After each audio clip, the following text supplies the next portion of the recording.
Good morning and welcome to Rising. We have a supersized post-debate show for you today with all three Rising hosts on set. And I'm also excited to announce that we have interviews today with the three major third-party presidential candidates, Libertarian Chase Oliver, the Green Party's Jill Stein, and of course, RFK Jr. Now, those are coming up a bit later. But first, Washington is in full panic mode after Joe Biden's performance. That's right. Last night's debate between Biden and former President Donald Trump was a wake-up call for many in the Democratic Party who are now thinking the formerly unthinkable, replacing Joe Biden on the presidential ticket. According to Politico, one major Democratic donor and Biden supporter said it was time for him to end his campaign. He said in a text message, Biden needs to drop out, no question about it. The donor described Biden's night as the worst performance in history and said Biden was so bad that no one will pay attention to Trump's lies. Another Democratic donor wrote over text message, "Our only hope is that he bows out. We've brokered a convention or he dies. Otherwise, we are effing dead." Former Democratic Missouri Senator Claire McCaskill offered her analysis of the debate on MSNBC last night. Let's watch. Well, first, the easy part. Donald Trump is a liar, a flawed character, mean, a jerk, very unlikable, and that was obvious tonight. Now, the hard and heartbreaking part. I have been a surrogate for some presidential candidates in my time. I know what the job is after a debate of a surrogate. I've never wanted to be a surrogate more than I do right now. Because when you're a surrogate, you have to focus on the positives. But I have said very clearly and very plainly on this network, and my job now is to be really honest. Joe Biden had one thing he had to do tonight, and he didn't do it. He had one thing he had to accomplish, and that was reassure America that he was up to the job at his age. And he failed at that tonight. Co-host of Pod Save the World and regular MSNBC contributor Ben Rhodes said, "Imagine what this looks like to young people in this country." And then former Obama staffer Tommy Vietor wrote on X, "Why are we talking about effing golf?" with respect to that extended conversation over whose handicap was superior. Former Biden White House Communications Director Kate Bedingfield chimed in, "It was a really disappointing debate performance from Joe Biden. I don't think there's any other way to slice it. His biggest issue was to prove to the American people that he had the energy, the stamina, and he didn't do that." And take a look at these headlines from the New York Times, which are really, really bad for Joe Biden. Repeated calls for him to drop out. Look, there's no dissent here. This was a full-on disaster for the president. Absolutely. To see the New York Times reporting this, so many key Democratic strategists that have been making excuses for Biden when we've been complaining about this for quite some time, right? The right and the left have been saying, Biden is too old. Get someone else in there. There are reports of him trailing off in meetings, and they're saying, well, this is progressive staffers just because they want someone more progressive in there. No, this is a real concern.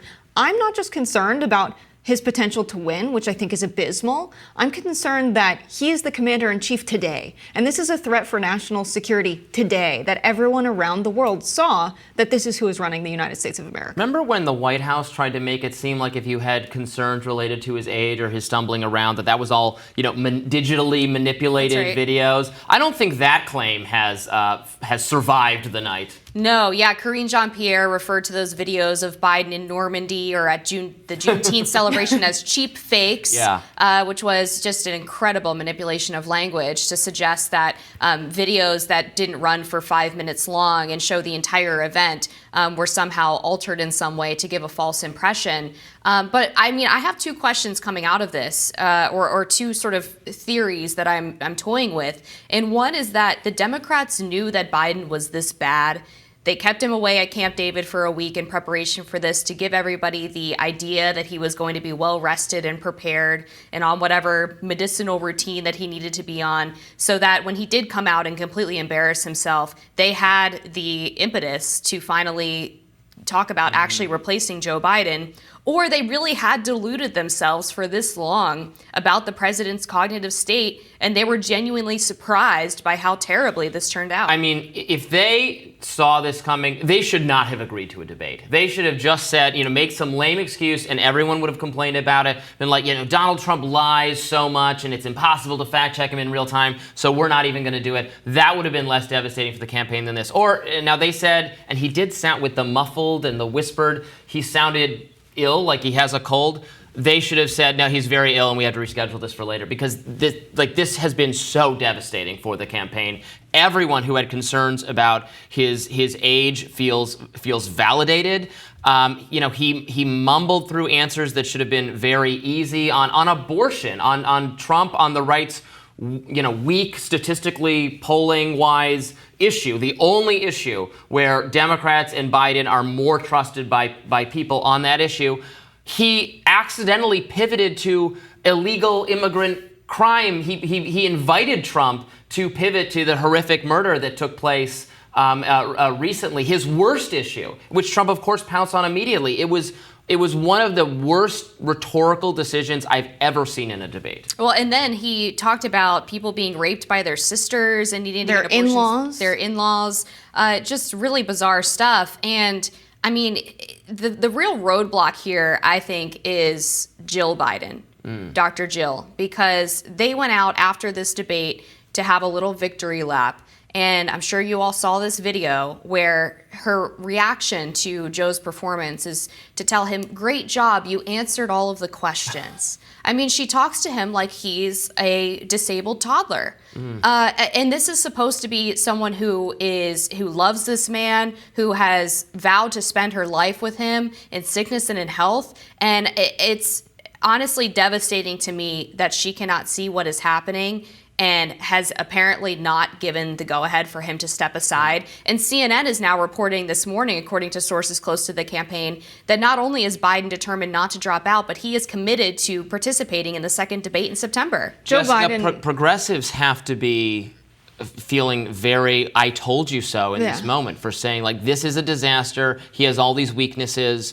And is the left taking a victory lap here? No, because we're so used to having these I told you so moments with the Democratic Party that it's just like, why does this keep happening? We're ready for it to end. I'm sick of being able to tell the Democratic Party I told you so. I wish that they would have listened sooner. But I think what happened is you have a DNC and the leadership of the Democratic Party that just picks darling candidates that will embrace their message, which is, we're going to say nice things about supporting civil rights, and then we're going to do the bare minimum once we get into power. We're going to say that we stand up for working families, but once we get into office, we're going to prop up corporations almost just as much as the Republicans do. And you have all of these campaign promises that are made, and we don't get deliverance once they get into public office. And Joe Biden was the darling of the Democratic Party. He wanted to run so many times over. This is someone who could speak eloquently as a senator, and then we saw his mental state last night. And he wants power so badly, and they want to support the darlings of the Democratic Party so badly, the people that will stand up for that vision and not have any real values of their own. And so what we have now is just this very sad old man not willing to relinquish that power. And I think the people very close to him intentionally sabotaging this debate for him. They pushed for this debate to happen at CNN. And it has become the case where in American politics, people die in office. We have the oldest, we have a gerontocracy, we have, our Dianne Feinstein, Republican leadership isn't much younger. There's no way to clear these people out. They don't get forcibly retired. I still don't think Joe Biden will or can be swapped out unless he basically consents to that, unless he says, you know what, I'm done. And you're right that it would take a really harsh reckoning from someone close to him, like his wife, to convince him that you need to step aside. Without his willingness to do that, it's not going to happen. And then, of course, you have the problem that Kamala Harris is extremely unpopular, but doesn't want to be passed over, that there's no obvious successor. So it would be a bloodbath if it occurs. But they have to be looking at the debate performance, the poll numbers, and saying, unless something dramatic happens, Donald Trump is very likely. He was likely already, and now he's even more likely to be reelected President of the United States. One other thing I wanted to say about the debate is, because we've all been, I have and both of you, so critical of CNN and mainstream media, and I had so much skepticism of the format for this debate and whether it was just going to be the moderators essentially doing Joe Biden's job for him and arguing with Donald Trump. I thought it was a phenomenally moderated debate. I thought it was substantive. I thought the format worked. They pressed the candidates to answer questions where they didn't feel that they'd actually addressed the question, but they did it respectfully, and it didn't get browbeating, or they didn't cut people off. I thought it was really good. Joe Biden might not have cleared his very low bar, but the CNN moderators, I think, did. Yeah. I think they absolutely did. And I think something else we saw last night was, with Joe Biden trailing off, Donald Trump was not angry like I think a lot of people expected him to be. He showed up and he was kind of soft and well-mannered, honestly. Disciplined. And we've seen him on the campaign trail giving these very long speeches. He's used to talking about his positions in public, whether or not he'll commit to concrete policies, but he talks about his political positions. But what we saw last night was Joe Biden unable to even say the talking points that he spent days training on. And we watched as he meshed them together. He talked about how we need to end the ban on asylum and we have to beat Medicare. And it's like he had these ideas of talking points and only remembered certain words from those sentences and pushed them together. And I think they made him lose his voice with how much he was preparing. I don't think he ever got to a point where he was genuinely prepared. And really seeing that last night, I think the Democratic Party donors are going to be effective in pushing him out with this extreme of a reaction. Yeah, Biden was very hectoring and angry, but it didn't feel sincere or genuine. Trump, was angry about the state of the country, but it was like, I'm upset, but I'm upset on your behalf, is I think the vibe Trump gave. Yeah, and I think that was intentional. I don't think Trump wanted to go in there and have a repeat of the first debate in 2020 where he was really going after Joe Biden very aggressively, because who wants to be the guy who's beating up on the well-meaning elderly man with a poor memory? I think Trump listened to good advice for once. I think his people prepared him and said, here's what you need to do in this debate, and he listened, and he really did pull it off, although it was going to be very easy to do given the state Biden was in. All right, we have lots more debate reaction today. Like I said, we have fantastic interviews with all the next three major third-party candidates: Chase Oliver, Jill Stein, RFK Jr. We know you won't want to miss that. Stick around, more Rising to come. Our coverage of last night's debate continues, and we have third-party candidates in the House here at Rising. Chase Oliver, the Libertarian Party presidential candidate, is in the studio. Thank you so much for joining us today. Thanks for having me today. I imagine a lot of Americans are wanting to hear from candidates outside of the two-party system after last night. We certainly think so. Give us your reaction to what you saw on the debate stage last night. Well, I think what we saw was, Donald Trump doing his standard Donald Trump thing, and then Joe Biden being very underwhelming. I think the lowered expectations, I honestly went into this debate saying, I think Republicans are making a mistake by lowering the expectations so much that as long as Biden doesn't trip over his own feet, he'll be seen as successful. He did not clear that bar. He went way under even the expectations Republicans were throwing at him. And I think Democrats are panicking right now.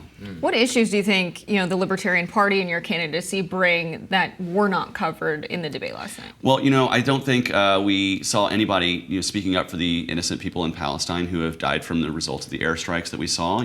I support Israel's right to respond to a terrorist attack on October 7th, but I think what they've done and the way they've done it has created a lot of casualties that were not mentioned last night when discussing the Israel-Gaza war. And I really think, on the issue of being pro-choice, which I am, Joe Biden really dropped the ball. He had an easy layup to talk to his base, and he couldn't do that. Instead, he wandered off into talking about Lincoln Riley. Were you surprised by the Democratic reaction and the reaction from the liberal media? I mean, we saw CNN in full-on panic mode last night. Van Jones, David Axelrod talking about how much they love the president, but it might be time for him to step aside. Frankly, it sounded like an intervention. Yeah, I think, what has happened with a lot of the Washington insiders is they've been trying to deny themselves over and over again, saying, he's just stuttering, it's just, it's fine, he's fine. And then when it was brought in front of the American people, we now see loud and clear that there is a real need for some change in the Democratic Party. And I would not be surprised if there's not a huge movement to get Biden to step down.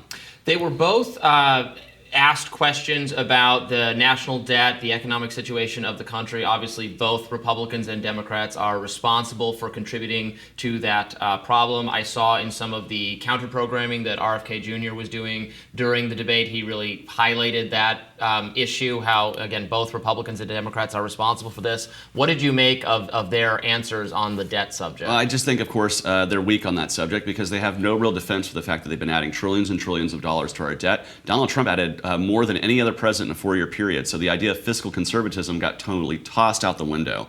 I think this is why it's important to have a libertarian voice who's reminding people that, hey, the first way we start paying down the debt and deficit is to balance the budget and to start getting our economy under control and stop with the inflation that we're all feeling. And nobody addressed that. The fact that our debt and deficits are actually driving the inflation we feel, because when we print trillions of dollars out of thin air, it devalues the dollar everybody has in their pocket or their bank account.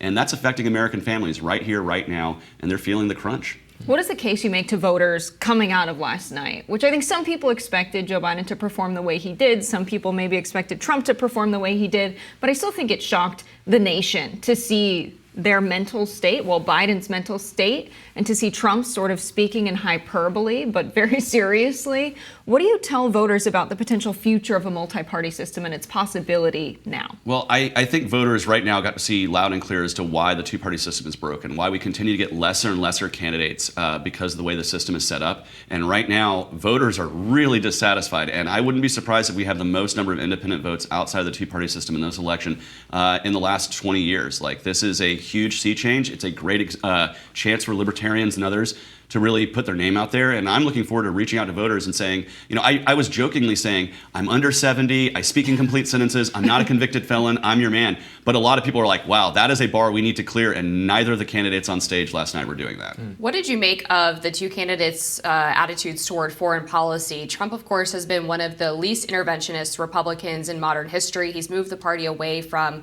its very neoconservative bent.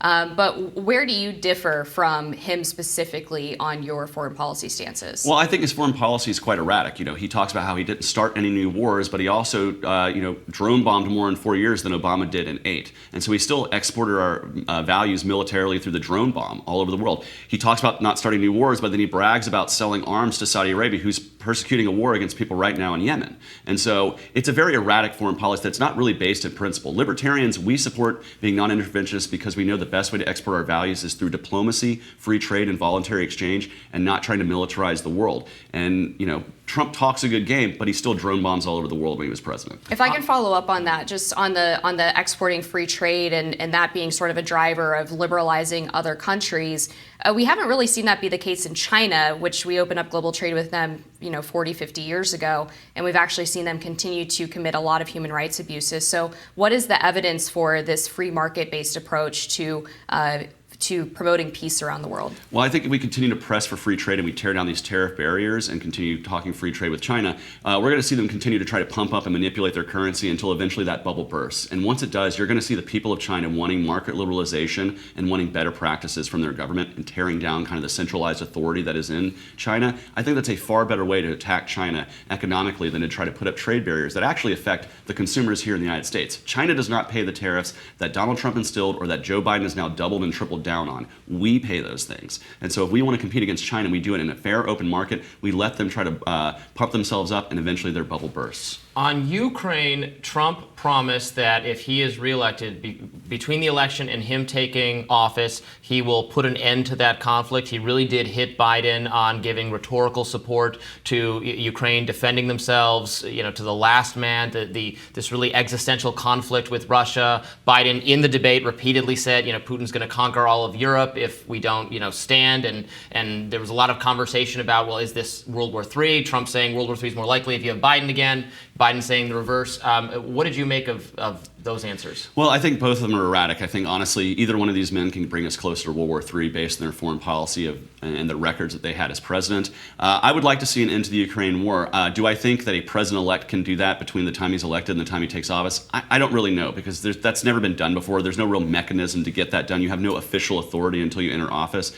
And so if Trump were to be elected and I'd want to see what that really looks like. But as far as I see right now, that's just a rhetorical flourish from the former president until he gets into office if he were to be reelected. One of the biggest topics last night we heard about was immigration. And this is one of the issues that I think your position is very different from both candidates. Can you speak to that a little bit? Yeah, I want to see a 21st century Ellis Island. I recognize we have a crisis at our southern border, but that is not caused by migration. That is caused by government's inability to properly process people who want to come here and work and create economic output in this country, create a prosperity, create businesses. That is what I want to see. And so the way we do that is we streamline the process. Come through a port of entry, declare who you are, get vetted, come in and come to work. Because when we vet the 99.9% of the peaceful people who want to come here and work, we can put our law enforcement eyes on those who are human trafficking for the purposes of labor or sexual exploitation, people who are creating coercive and fraud by putting fentanyl into Xanax pills and trying to sell them north of the border. Those are the crimes we want to punish instead of people who just want to peacefully come here to work. And we have to simplify the process. It's too complicated, it's too costly, takes too much time, and now we're seeing the effects of that on our southern border. There are limits to a just process them all policy, though. We've seen that the killers of Jacqueline Nungery in Texas, for example, were both individuals who were stopped by Border Patrol at the southern border, received alternatives to detention, ankle bracelets, and then went on to rape and murder this girl under a bridge. So for whatever reason, they weren't stopped through the processing system. I mean, do you have an idea of how processing needs to change in order to make sure individuals like that aren't coming in? Because clearly that's not the only solution to making sure that we're not importing criminals. Well, yeah, I recognize that no vetting process will be 100% foolproof to keep bad people out of the country. There's just no way. If that is your threshold, then we should just have no immigration at all, period, because there will always be bad people in the world. What we have to recognize, though, is that immigrants, both legal and illegal, commit less crime on average than native-born American people. So I don't want to paint every single person who wants to come to this country and work with somebody who came to this country and did something terrible. If you commit a crime like that, absolutely punish that person, and if they need to be deported, deport them immediately. Like, that is something we can, well, after they serve their time in prison. But yes, you punish criminals, but you don't punish people who are peacefully wanting to come here and work, which is what the vast majority of immigrants are. And right now they're stuck in a broken system that doesn't allow them to do that. Another key exchange very early on in the debate was on COVID. Trump hitting Biden, saying that Biden inherited the Trump administration's massive push on therapeutics and vaccines, and then he went after Biden for having done a vaccine mandate. Trump was pro-vaccine but against doing the mandates, and they had a big exchange on COVID. Trump pointing out that more people actually died from COVID during the Biden administration than during the Trump administration. What is the Libertarian view of how COVID should have been handled in a future pandemic? So the Libertarian position, first off, we shouldn't have had governors locking down businesses all over the country. We lost so much economic output because of this arbitrary lockdowns, and we shouldn't be having government mandating medical behavior. If you believe that taking a vaccine is a good idea, take a vaccine, live your life, and if you're a property owner, you can determine who can come on your property. All these things are removed from the realm of government. What we had during COVID was on both sides wanting to clamp down on what you could hear, what you could say, and what is the recommended information. And that increased under Joe Biden too. So for me, get the government out of my life. I shouldn't need the government to tell me, hey, you need to go to your doctor, you maybe need to take care of yourself. That's something that's between me, my doctor, my own conscience. I don't need a government bureaucrat and central planners to be doing that, and I don't need them to be spending trillions of dollars of taxpayer money that could have just been better allocated otherwise. On this exact topic, abortion was another one of the big issues they discussed. We had Donald Trump say some pretty extreme things, that the Democrats want abortions late term, 9 months, and after birth. Of course, Joe Biden corrected the record. His answer was filled with gaffes, but he pointed out that potentially, if there was a 6-week ban or some kind of ban passed through Congress, he would veto it, but believes Trump would sign it. If we get to the point of having Congress pass this legislation and you were in office as president, would you sign a national ban like that? No, I would veto a ban like that. I don't support a ban on abortion. I support women's bodily autonomy and their right to make their own decisions. I support the standards of Roe v. Wade. You should be able to receive an abortion up to the point of viability, post-viability. That should be done between a doctor who's saying that the life of the mother is at risk. That is where most Americans are at. It's where Joe Biden was at with the Hyde Amendment, too, not having public taxpayer dollars going to fund abortion, which is where I'm at. But he got pushed to the left, Trump got pushed to the right, and this just speaks to the hyperpolarization of this issue. I think this should be down to the most local government, which is your own self-governance, your own individual choice. It shouldn't be a state or a nation state determining your bodily autonomy. I would rather you, your doctor, your own conscience, determine that up to the point of viability, and post-viability, a doctor should be able to determine if your life is at risk and allow for that. So if there were a ban that came through the federal government and came to your desk as president that banned abortions after the point of viability with exceptions for health of the mother, is that something that you would sign? I think that's the Roe v. Wade standard. Yeah, that would be codifying basically Roe v. Wade and Casey into law, and I think that's where most Americans are, and I think that's where we need to be in terms of bodily autonomy and the way we respect women's rights to make their own choices about their own reproductive health. After what happened last night on the debate stage, I think a lot of Americans who tuned in might be paying attention to third-party candidates. for the first time, seeing, well, are there other alternatives out there? Tell us a little bit about what you're doing in terms of your campaigning, where you're going, the Libertarian Party's access to the ballots in the many states. The Libertarian Party has been on, I think, every state in previous elections, and my understanding is there could be some difficulty with that this year. Obviously, the two-party system has made it very difficult for alternative perspectives to be represented on the ballot. Talk to us a little bit about your quest for making your case to the American people. Yeah, so currently we're on the ballot in 38 states and growing. We're going to have the highest ballot access, I believe, of all of the independent or third-party candidates, and so that gives voters across the country the ability to choose outside of Donald Trump and Joe Biden. We're going to be campaigning heavily all across the country. As opposed to Donald Trump and Joe Biden, who'll be focusing on 4 or 5 swing states, my goal is to get out to as many states as possible, get as many Libertarian voters out so we can build the Libertarian Party across the country when things like ballot access, major party status, help local candidates win their elections. And so this is my goal. So I'm not focusing on 2 or 3 states. I'm trying to be as spread out as I can. Me and my running mate, Mike Tremont, are splitting the country up right now, traveling all over the place. And I think it speaks to the energy that our campaign has. That's a difference that we have, obviously, between Joe Biden and even Donald Trump. Me being under the age of 40, I have the energy, the enthusiasm, the drive to get on the campaign trail as much as possible. I'm going to be doing a lot of early mornings and a lot of late nights, and I just don't see that coming from Donald Trump or Joe Biden, or frankly, a lot of the other candidates. You could be our first millennial president, I understand. Thank you so much, Chase Oliver, for joining us. We really appreciate it. Thank you very much. More Rising right after this. Rising's debate coverage continues. Next up, we have Jill Stein, presidential candidate for the Green Party. Jill Stein, welcome to Rising. Hey, Robby, and everyone, Amber and Jessica. Yes, wonderful to see you all. It's wonderful to have you on our program. We are obviously reacting, all of America is, to what we saw on our TV screens last night. What was your impression of the debate between Presidents Joe Biden and former President Donald Trump?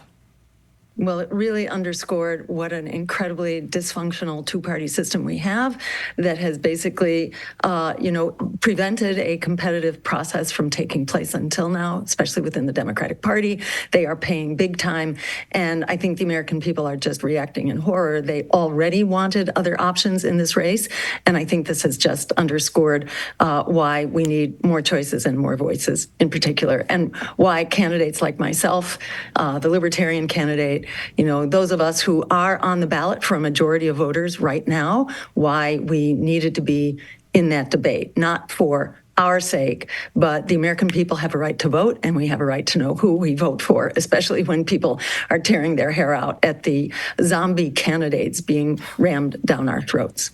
Right. We have a lot of Democrats saying you have to vote for Democrats, otherwise you're being a spoiler. I would say a lot of people wanted to vote for Democrats in a Democratic primary. But now we're in this stage of the election where people saw the debates last night, and I think they're considering all of their options. And a lot of people think about the Greens as a very environmentally focused party, that they want to talk about climate change. They're narrowly focused, maybe so, on green energy. Can you speak to some of the other major platforms you're running on? We heard a lot of talk about the economy and immigration last night. I'm curious your stance on those major issues.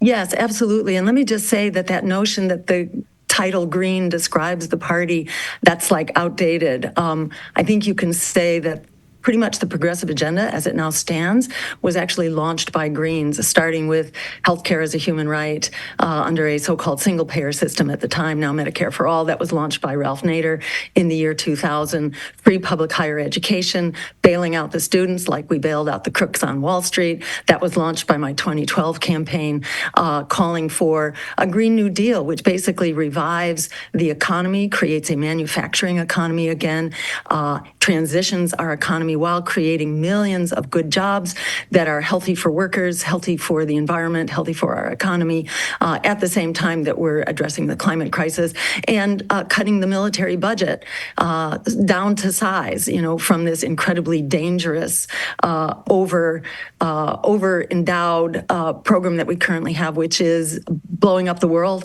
on the verge of nuclear war on at least 2 fronts right now. Greens have long called for cutting the military budget at least in half and putting those resources where we need it here at home. And one other issue to mention, which is housing. We actually call for urgent, emergency solutions, because half of all people who rent their quarters now, their living areas now, half of all renters are paying at over 30% to where they are severely economically stressed. We should have nationwide rent control. We should have a really intensive system of creating so-called social housing, which is done in Europe, which provides housing as a human right, mixed, economically integrated, high quality, environmentally designed housing with built-in green space and public transportation. All of this is very much, a priority. And in fact, Greens have actually set the agenda here. We have launched these issues that the Democrats have taken up only in name, give lip service to, but actually don't do the job. And on healthcare, for example, we call for a Medicare for All system, which would cut the waste, the red tape, and the bureaucracy that are built into our current system, costing us 17% of our GDP, and basically the most expensive healthcare system in the world, which does not deliver. We're twice as much as the next greatest spender, that being Canada. 1 out of every 3 healthcare dollars is essentially wasted, and Medicare for All cuts out that waste. It otherwise leaves the system the same, except that it allows people then to have choice over their healthcare provider, their hospital, their healthcare facility, and covers head to toe, including mental health, dental health, reproductive health, chronic care, home care. It does all that while cutting the cost by 30%. The overhead in our current system is 33%. In Medicare for All, it's 3%. So those are some of the solutions that are desperately needed by the American people right now. And creating a sustainable and healthy climate, air, water, et cetera, is part of the picture, but it's by no means the whole picture or even the dominant element of the picture. We also see that a top 2 issue for voters is immigration, and a majority now say that they support mass deportations, including a plurality of Latino voters. What is the Green Party's position on immigration, especially when it comes to securing the southern border during our current crisis? Yeah, we have a very different position on immigration. We say that instead of spending billions of dollars on a wall, which actually doesn't keep people out, it does contribute to greater deaths, but it doesn't do the job. Instead of spending billions on the wall, we should be spending that money on providing the civil infrastructure, the legal infrastructure, so that people can be screened and can be then plugged in to working. Immigrants more than pay their way. In fact, they are said to be approximately $7 trillion worth of economic development over the next decade if they were processed, given papers, after being properly screened, then given papers and allowed to work. Then they are a huge economic boon that our communities would be competing for. But let me say also, the most important thing that we talk about for addressing the crisis of immigration is to stop causing it in the first place. Because if you look at what's driving people to migrate, it's several crises that we have been, shall we say, leading the way on, including regime change operations, economic, predatory, corporate interference in other economies, the drug wars, which create basically the cartels and make them economically profitable. That is this whole system of making drugs illegal. We advocate treating substance use as a public health problem rather than a criminal problem, which will then basically pull the rug out from under the violent cartels, which are driving so many people over the border, and for us to actually address the climate crisis, which is a major cause of migration right now as well. Yes, and Dr. Stein, before we have to let you go, obviously I want you to respond to what you heard from the candidates last night on foreign policy, on Israel specifically. I know Biden has come under so much scrutiny from progressives, from aspects of his own base, from Arab Americans in the pivotal all over the country, but including in the pivotal state of Michigan, which he must win. Trump has not said anything very specifically on this subject and was prompted to last night and then ended up not saying very much. I think both candidates wanted to avoid this issue entirely. Where do you depart from them? Oh, entirely. This is a disaster. The genocidal war being conducted by Israel is basically blood on our hands. The U.S. is enabling it. We are paying for it. We provide 80% of the weapons as well as the diplomatic cover. So this is really blood on our hands. We need, like the American people want, and like the International Court of Justice, the Security Council of the UN, the General Assembly, the International Criminal Court, all support a diplomatic solution in accordance with international law and human rights, which are being massively violated here. This did not start on October 7th. This has been going on essentially for 75 years. That ethnic cleansing has unfortunately was baked into the plan. And I say this as a person of Jewish background, who's been somewhat familiar with these issues for a long time. There were national archives in Israel, historic archives that became available in the 1990s and completely changed the understanding of what's going on here. There's been essentially, a campaign of terror conducted against Palestinians since the Zionists came. Before they did, Jews, Christians, and Muslims lived together in peace. And when the Zionists came, they drove out not just the Muslims, but also the Jews and the Christians. This is a problem of Zionism. It should not be conflated with anti-Semitism. It's really a miserable commentary on the state of our civil liberties, our freedom of speech, and so on, that discussion of this issue has basically been shut down. We saw that last night, although Trump did say, that the Israelis should be allowed to, quote, finish the job, close quote. So he was expressing, as he has previously, absolutely violent and genocidal notions himself. So, it's not like one is a better choice than the other. The American people should not be limited to these two candidates. One, a rather psychopathic, xenophobe and demagogue, and the other something of a dementia patient. We should be allowed the full choice that we have. And actually, as you may or may not be aware, the Democrats are really going to the mat in order to try to suppress their choices. They've hired an army of lawyers. They are in the process of trying to throw us off the ballot. They've also advertised for infiltrators and spies, so they're pulling out all the stops. I encourage people to go to JillStein2024.com and check out your other options, because there are adults in the room here, and they badly need to be lifted up, and the American people should be empowered to make choices that actually address our critical needs, because at the end of the day, it is the American people who are really, paying to the hilt right now. We've heard more policy positions that are concrete in these few minutes than in probably all of the debate last night. Thank you so much for joining us, Dr. Jill Stein. My pleasure. Thanks for having me. Take care. Stick and stay. We've got more debate coverage for you just coming up next. We are continuing with our post-debate coverage here at Rising. A lot of people in Democratic world concerned about the performance they saw last night. Let's play one clip that had raised some alarm bells. Making sure that we're able to make every single solitary person eligible for what I've been able to do with the COVID. With dealing with everything we have to do with. Joining us now to share his insights is Michael LaRosa, who was press secretary to Dr. Jill Biden. Thank you so much for joining us today. Thanks for having me. So give us your reaction to what you saw last night. So I worked for the First Lady, as you said, for about 3 years on the campaign. I traveled with her, and in the White House, traveled with her for 2 years all over the country, all over the world. Inside the Biden bubble, you become like a small little family. I have to say, it felt a little bit like what my boss said that one time that got her in some trouble, but it felt a little bit like a gut punch. Just wasn't expecting it. It's hard to really extrapolate from there, but as a Democrat, I understand why people are worried, but my heart sort of broke for her. And as you guys, I'm sure, feel this way about some people that you've worked with. When they're hurting, you probably hurt for them.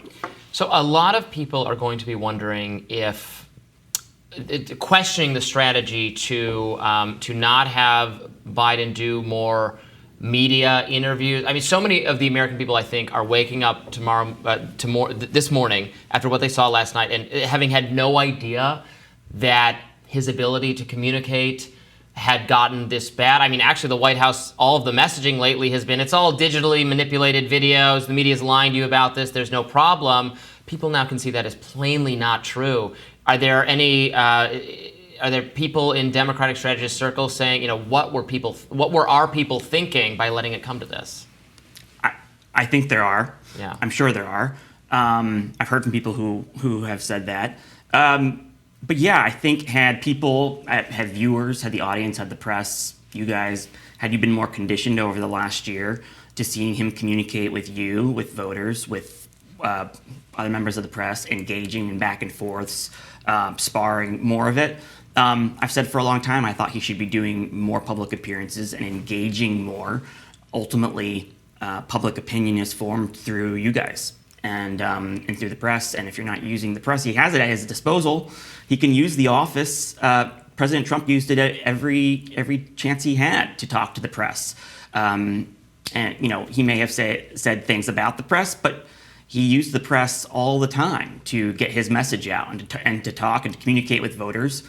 I wish President Biden had been doing more of that over the last year, and I've been pretty vocal about it, but I think now you're seeing a lot of people come around to that idea that, had we been more conditioned to seeing him over time, wouldn't have been so shocking last night. But is it the right answer to condition the voters to accept something that's clearly unacceptable? I mean, is it just a problem where we needed exposure therapy, or is the problem really that Joe Biden is not up for another 4 years?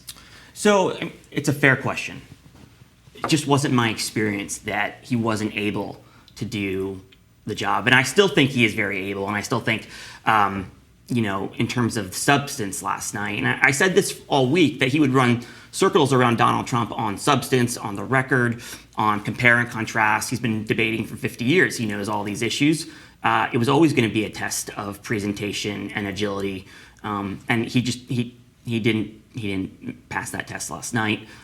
Do I think he's capable of doing it? Sure, I personally do. But his job isn't to convince me, it's to convince the press and the voters, and I don't think he did that.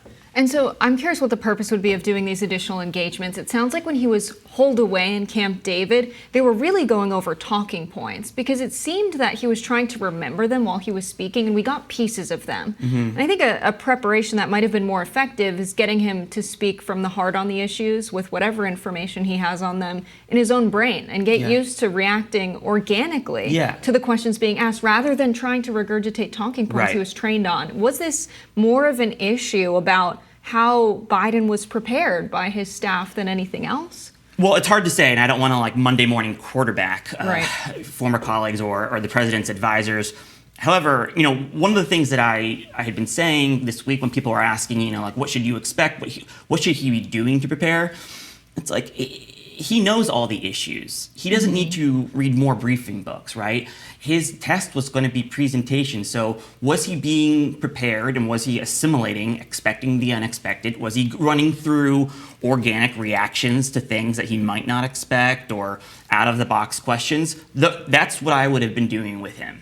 As a former producer, that's what I would have told him to expect from Donald Trump, because I know that his advisors are brilliant at prepping people for debates, but prepping somebody for a debate against Donald Trump is very different than prepping someone for a debate against a conventional candidate. In the pages of the New York Times and on cable news now, there are mainstream media figures and top Democratic-aligned pundits raising the possibility of Joe Biden stepping aside and there being a different candidate. Do you think there is any chance those conversations are being had now with Joe Biden by those closest to him? Is he being urged to step aside? Is there any reason to expect he would consider that? Because I don't think there will be any replacement without his explicit consent to agree that he should not be the candidate. Do you think those conversations are happening with him, and there's any way that would happen? I don't. No. I do not. No. I think we're far past that. So instead, the team is saying, you got to do a better job next time, and let's get ready for that? I think that's exactly what they're saying. Yep. I have a lot of affection for the family and a lot of people there, particularly Dr. Biden. And one of the things about understanding the Bidens is, I mean, it's all in the public record. You can read all about them because they've been around a long time. But one of the things to understand about them that is very real is that when they feel pressured, when they feel their hands are forced, or when they feel he's being counted out, that they will double down, and they've always doubled down. And she's not the first lady is not a natural politician. She is an introvert by nature. She's shy. She doesn't really like politics. Everything she does because she loves him. She really doesn't. She has her own life outside of it, and she always had. So everything she does is for him. And when she sees that he's being underestimated and pushed aside, as a wife, she doesn't like it. I wouldn't probably like it either. And I think my own speculation is the time last fall, or the fall of 2022. You know, most of Washington was embracing for a big Republican takeover, and they were going to have a lot of decisions to make, hard decisions to make over Christmas and Thanksgiving, and I think the White House, I think the family felt, because of a really shocking overperformance by Democrats in the midterm election that nobody was expecting, they felt very validated and affirmed by everything he had been doing for the country since he inherited the office, and that he was the only one that could probably beat Donald Trump. I think that thinking is probably what scared a lot of Democrats who may have considered running and challenging him away. We are a party that's pretty adherent to the establishment. We are a team sport, and you get punished when you don't toe the line, or when you try to, take a shortcut to your future, or whether that's a candidate or whether you don't, regurgitate the talking points. And this happened. They make it clear. But I think had that midterm gone the way people had predicted, which was, 40-year inflation. 40-year record inflation. There's no way this is going to be good. I expected a red wave. And there's no way. Yeah, there's no way it's true. I think it was so shocking to the system for everybody politically. The mechanics had been upended that they were like, we need to do this. Now, this debate happened, and we have Biden with astonishing low favorability ratings, but it happened before the Democratic National Convention. And while the people close to Biden, his wife and the likes, are supporting him in his decision that he wants to run in 2024 because he really feels he's the only guy that can defeat Donald Trump, or whatever the reason is, there are people within the Democratic Party who are willing to use their position as delegates to potentially show up to the convention supporting someone else. What do you make of that effort within the Democratic Party? Well, you do that at your own peril. It depends who you are. I mean, if you're a delegate or if you're a member of Congress, I saw Nancy Pelosi just came out and said he's the nominee. We're not going to have a new nominee. It would probably take something like the Speaker, Senator Schumer, maybe former President Clinton, former President Obama together as a group. President Obama did try to persuade him from running in 2015, I think not once but twice. So the Bidens persuade him to run. Persuade him not to run. Encouraged him not to run in 2015. For Hillary. I think there was a feeling that he saw Hillary as his natural heir apparent. I think that's pretty well publicized and documented. So it would take a group of senior folks in the party like that to tell him that that his continuing to run would hurt the party, and he would have to show him that that's the case. But I don't anticipate that happening. I think sometimes parties are team sports, and look, political politics it's a team sport. It's not fun that it has to be that way. It's like it on both sides. Both parties are very similar. There's a lot of punishment and reward. And so it would take a lot for that to happen. I know we're running short on time, but one final question for you on Dr. Jill Biden, who you worked for. Did she ever express concern to you about her husband? Because I think from an outsider's perspective, Jill Biden loves her husband. If I had seen my husband perform that way on a debate stage last night, I don't think I would be pushing against the detractors to say he should keep running, I would actually be genuinely concerned about his health. Yeah, and so this is her 15th campaign. I think she's probably been through about sat through about 75 debates over the course of her time as a political spouse. Honestly, I imagine what they believe, what they truly believe, and what I think the campaign believes is that it was a bad night, that one night should not preclude him from continuing on the campaign. I'm sure that's what I don't read the talking points, but I'm sure that's what there will be something to that effect. Look, I was an athlete. If I didn't win prelims, it didn't mean I wasn't going to win the finals, right? I imagine they're going to take that approach with him and with the media, but I'm guessing that's how they feel, is that this was look, he hasn't had performances like that ever before. And I'm not making excuses. I'm not going to tell you not to believe your lying eyes. Yeah. It's up to him to pass that test and to clear that bar, and he didn't do that. That was his only test. So I think that it probably was a bad night, but I don't think it's going to preclude him from continuing to run or to end the campaign. We know it's a difficult morning for people in Biden circles, and we really appreciate you coming on and being transparent and sharing your insights with us. Michael LaRosa, thank you so much. Happy to. And we'll have more Rising right after this. Stay tuned. One presidential candidate drawing significant support as an independent outside the two-party system, drawing significant support in recent polls, but nevertheless excluded from last night's CNN debate. That man is Robert F. Kennedy Jr., who was told that he did not qualify for CNN's debate despite receiving as much as 10% or more support in several recent polls. Now, RFK Jr. participated in his own programming during the debate, where he answered many of the same questions as Presidents Donald Trump and Joe Biden. And he joins Rising now. Welcome back to the program. Thanks for having me, Robby. It's our pleasure. Thank you so much for making time. First, give us your impression of what happened last night. So many in America are concerned about what they heard from perhaps both Trump and Biden, but in particularly President Biden. A lot of the concerns related to his age and mental fitness on display last night. Even, very hardcore Democratic staffers deeply concerned, talks of swapping him out. What were your impressions from the debate? Yeah, I wasn't that surprised by his performance because, we've seen that kind of frailty from him before, but I think it was a bad look for America, the whole debate where the world's exemplary democracy, we're supposed to be modeling the benefits of democracy to the globe. And we have 341 million people in this country, and I think a lot of the world is probably asking, is that it? Is that really the best that you can do? But I think that it was a particularly bad night for President Biden. One of the hottest topics last night was the economy. A lot of Americans are really feeling inflation, struggling to pay rent and their most basic bills.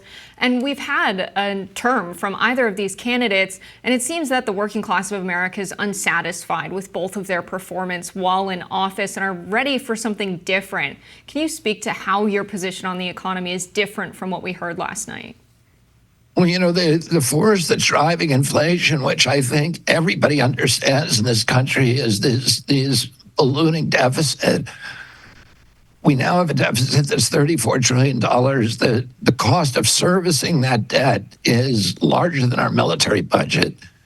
And within 5 years, the cost of servicing that debt is going to absorb 50 cents out of every dollar we raise in taxes. Within 10 years, 100% of every dollar that we raise in taxes is going to go to servicing the debt.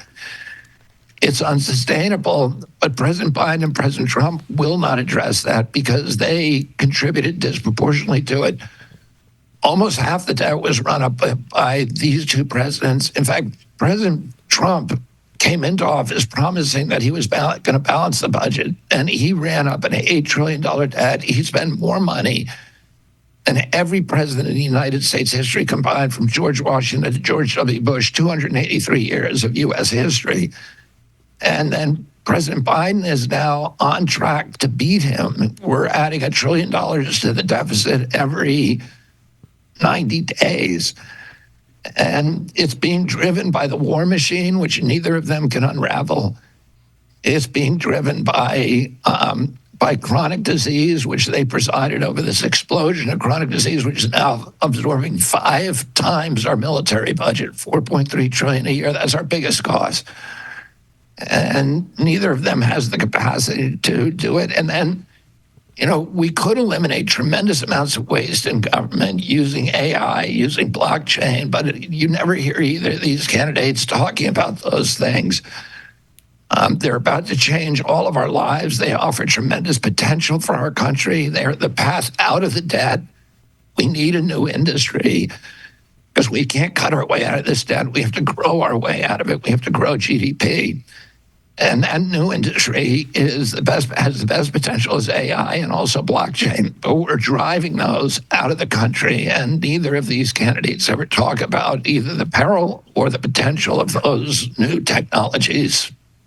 You said in an interview last night on News Nation that you would be open to replacing Joe Biden on the Democratic ticket. Has any high-level Democratic official reached out to you since you expressed that openness? And do you expect them to, given how hard they've gone against allowing you to participate in their primary and excluding you from the debate stage?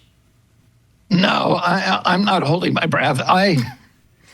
We're running our campaign. We're going to be on every ballot by the beginning of next month.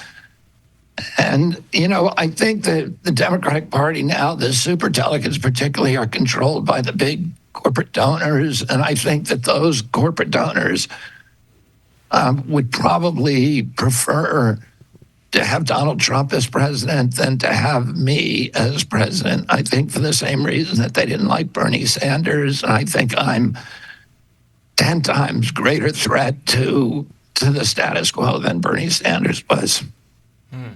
And we should mention that you obviously were not in the debate last night. CNN said the criteria was going to be 15% support in 4 recent polls, kind of mimicking the debate commission's criteria, even though the debate commission has been thrown out, and Trump and Biden both said we're not doing that. And it seemed like actually they could make whatever arrangement with CNN they wanted. And you did have that level of support in at least 3 polls. It was as close as it can be. You've pointed out that if the criteria is you have to actually be qualified in enough states to get to 270 electoral votes, well, Biden and Trump aren't the official nominees of their parties yet. So how do they count?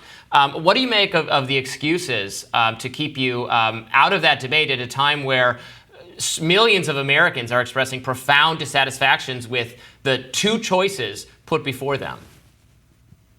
Yeah, and it was arbitrary because CNN, we actually submitted 5 polls to CNN that qualified of me at 15% or over, including CNN's own poll from April.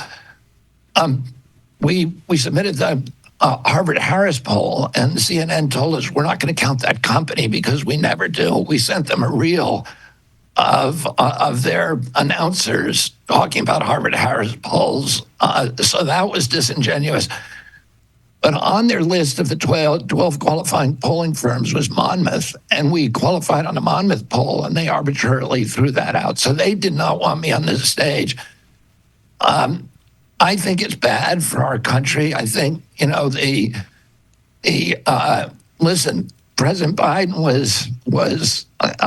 was ridiculing Vladimir Putin because he won by 88% of the vote in Russia. And he said that Vladimir Putin won because he could control the media in Russia and because he wasn't letting his political opponents on the ballot. And that's the same thing that's happening here in this country. The Democratic Party is apparently going to sue me in every state. This is what we now have just learned. And they control the media. I mean, this is the first time in American history since my uncle cut the first televised debate in 1960. Since then, the debates have always been run by a neutral organization, but by the League of Women's Voters for the first 25 years, and for the last 25 years, by the Presidential Debates Commission. Either of those organizations, I would have gone on the stage, but they didn't want me on the stage, so they cut an independent deal with CNN. CNN made tens of millions of dollars from that debate, so of course they're in. Plus, both the campaigns are almost certainly going to feed tens or even hundreds of millions of dollars more in advertising to CNN. So the whole thing is this, corrupt merger of state and corporate power that, that I entered this race in protest of and fighting against. And it's kind of the worst example of, you've got a media company that's owned by BlackRock, the biggest owners of BlackRock, State Street, and Vanguard. And they're some of the biggest donors to both the Democratic and Republican political party. They own all the military contractors, which are profiteering on the Ukraine war. BlackRock has the contract to rebuild what it destroyed with the government. And they own Pfizer and all the pharmaceutical companies that are paying for the advertising. So I think Americans look at this web of conflicts and see that, what's come out of it, which is the Biden and Trump duopoly. And they're saying, okay, this system is just rigged, and it's rigged to service these big corporations, these big billionaires. And that, that's the reason that 70% of the people in this country are making less than the cost of basic human needs. That's the reason that over the past 10 years, 1% of the top 1% of the population now controls more wealth, owns more wealth than the 60% of the middle class, what's left of the middle class, which is almost nothing. Americans are struggling today, and they're struggling because this duopoly is systematically stripping the middle class of its wealth and its equity and destroying the American dream. Thank you for bringing that up. That's one of the things my mind immediately goes to when I consider 2024 and who to vote for. It's interesting to hear you say you're 10 times of a threat to the status quo. Compared to Bernie Sanders, I would say Bernie Sanders threatened the status quo precisely because of his positions on corporate power. I appreciate you sharing more of your positions on that. You alluded to pharmaceutical companies, which in the past you've called Big Pharma in the U.S. a criminal enterprise. We saw yesterday the Supreme Court turn over that sweetheart deal from 2007 under the W. Bush administration, when his DOJ said they had enough to criminally prosecute executives at Purdue Pharma who knowingly sold and pushed OxyContin, knowing that it would end up being addictive and becoming a street drug. And George W. Bush said, no, we're not going to do that. And the Sackler family, who owned Purdue Pharma for quite some time, agreed to pay just $6 billion, and there would be no further prosecution. Now we're in a position where a new administration could potentially criminally prosecute those executives at Purdue Pharma and have some repercussion for the opioid crisis that's caused over 200,000 deaths in the past 2 decades. What can we expect to see from an RFK Jr. presidency in cracking down on corporate power and the merging of corporations in the state in the U.S.?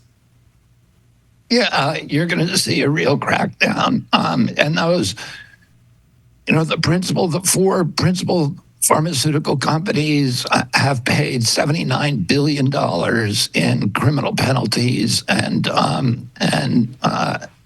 settlements over the past 15 years. So when I say it's a criminal enterprise, I'm not using that term hyperbolically.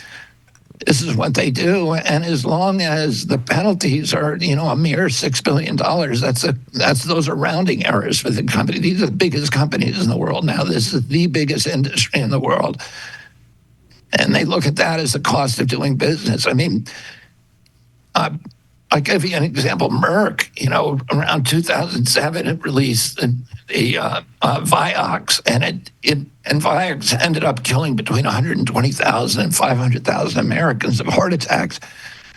Merck knew that drug caused heart attacks and marketed it as a pain reliever, as a headache medicine, as an arthritis medicine, but it didn't tell its customers that it also could kill you. And I think a lot of those customers, if they'd had informed choice, would have said, oh, I could get a heart attack from this. I'm going to take an aspirin instead. And they weren't given that choice.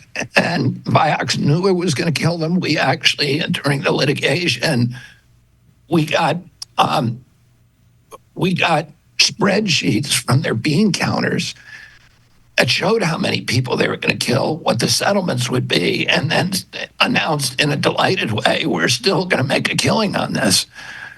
So they made a double killing, and they knew they were going to do it. It was planned, it was premeditated, and it's premeditated murder. So somebody should have gone to jail, and until we start sending them to jail, they're not going to change their behavior. This is the way you make money in the pharmaceutical industry, and as you pointed out, we're now killing from opioids, overdoses mainly. 107,000 kids last year died in this country. And, I lost a friend on Friday to a fentanyl overdose. I lost one of my nieces during the COVID pandemic to an overdose as well. And we're seeing that, every family in this country is now touched by this. We're killing more kids each year, double the number that we killed in the 20-year Vietnam War, but every year, year after year. And these companies, it's now a lot of illegal imported drugs, but this addiction crisis started with Sackler Pharma and the Purdue family. And, there's now two wonderful documentaries that my wife and I have watched on Netflix where anybody can go and see exactly what they did. And it was premeditated murder of hundreds of thousands of people, and they shouldn't get away with it. In a similar vein, during your closing remarks last night at your debate on X, you talked about the lack of pride that young people have in this country. And we've also seen that the youth mental health crisis has been incredibly exacerbated over the past 5 to 10 years. And yet our country prescribes more SSRIs and anti-anxiety medications than ever. How would an RFK Jr. presidency approach the youth mental health crisis without relying on big pharma to just prescribe more drugs?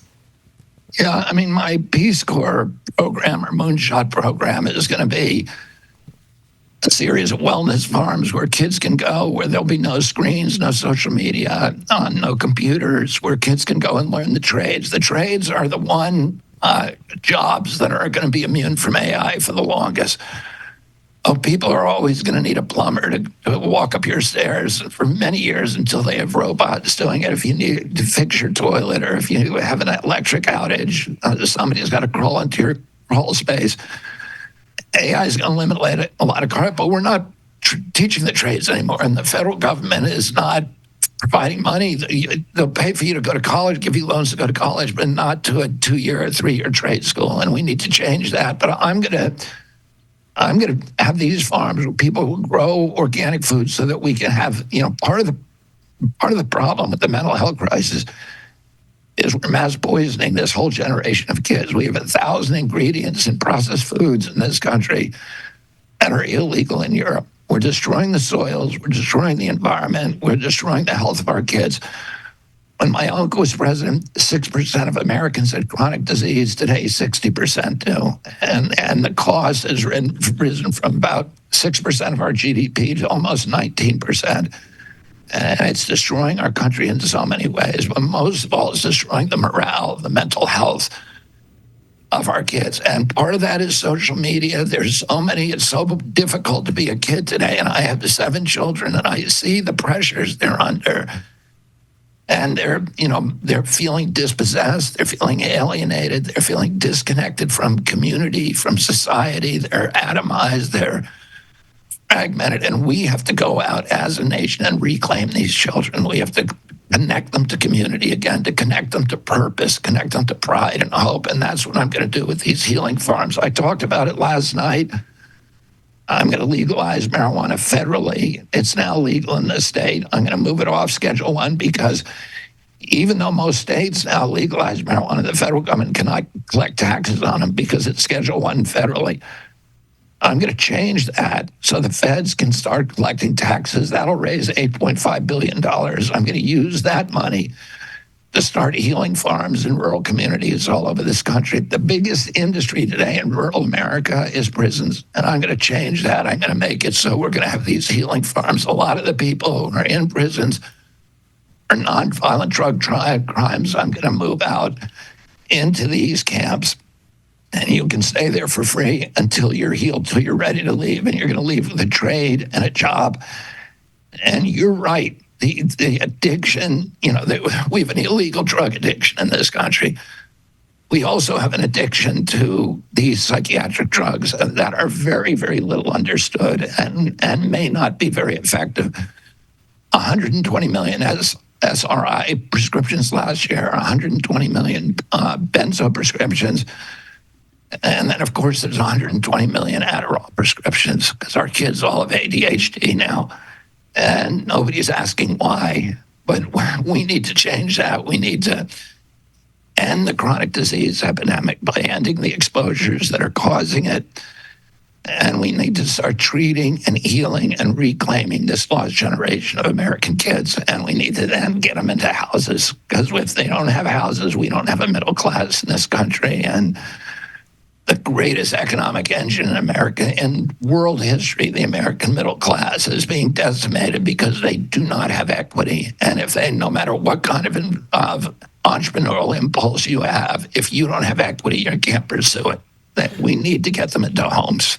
What is your pitch this morning to both Biden voters and Trump voters, to the person who supported Biden but watched what they saw last night and can't imagine voting to give that person 4 more years in office? What's your pitch to that person? And then what is your pitch to the Trump voter to win them over to the RFK Jr. camp? Look, I'm already beating President Trump and President Biden among young people. I'm also beating them among independent voters, which is the largest voting demographic for the first time in American history this election year. Self-identified independents are about 43% of American voters versus 27% Democrat, 27% Republican. I have the greatest favorability rating of Trump and President Trump and President Biden. That means people would prefer to vote for me, but they're not going to vote for me, many of those Trump and Biden supporters, because they're scared that the other guy will then win.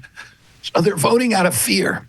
And, what I need to do over the next 4 months, Robby, is to convince Americans that they can take a risk and vote out of hope, vote out of inspiration, vote out of faith in their future and pride in their country, rather than vote out of fear. FDR made this, this tremendous urging to Americans that with the only thing we have to fear is fear itself, and that was very wise. And if we succumb to fear, we're going to get more of the same. You know what's going to happen if President Biden or President Trump gets reelected? We're going to have more of the same. We're going to have more division, more vitriol, more anger, more debt, more wars, more chronic disease, and the continued diminution of hope in our country. And I'm offering something different. If I get elected, everything's going to change. Everything's going to change. And if people want that, if people want their America back, they should vote for me. Robert F. Kennedy Jr., thank you so much for joining Rising today. We do appreciate it. Thank you for having me.